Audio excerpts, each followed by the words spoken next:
I am referring to AKA Joe DeVivre.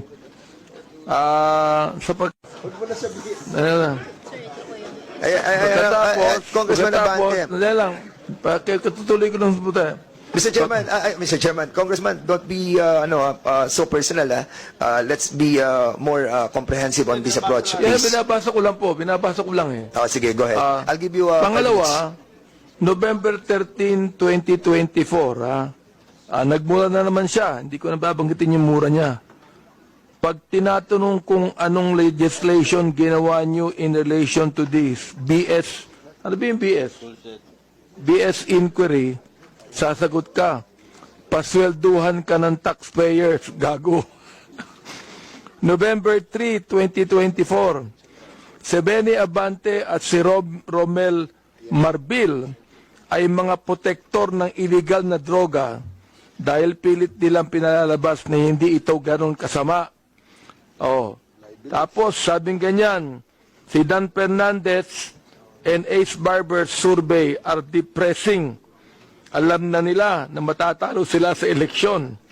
So what is the hearing for? Smoke screen for the Biscam. Tinabi ko ito sapagkat matindi po itong mga akusasyon na ibinigay nitong gusto ko nilang magmura eh. Hindi na ako bumumura muna. Oo. Kailangan po, itong mga to, ang tatapang nila eh. Ang tatapang sa pagmumura, nang wala tayong kalaban-laban. Ngayon, pag kaharap dito, hindi makaharap dito. Mga takot din pala yung mga yan eh. Please hold your fire, please. Hindi, Mr. Chairman. I'm holding my We're fire. just on the process of administrative, ano pa lang muna tayo, Congressman Abante. We can tackle that on the interpellation. Mr. Chair, gusto ko lang pong bagitin itong kanyang excuse letter.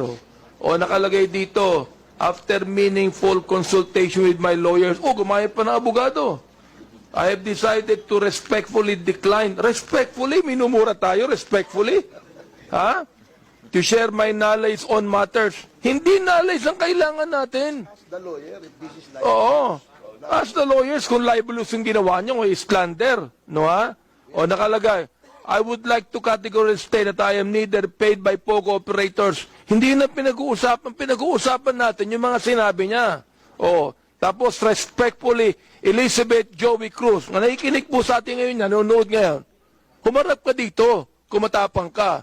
Hirap sa iyo nagbumura ka nang dyan na wala kaming kalaban-laban. Humarap ka dito. Dito. Namo. Chairman. Mr. Chairman. No, wait.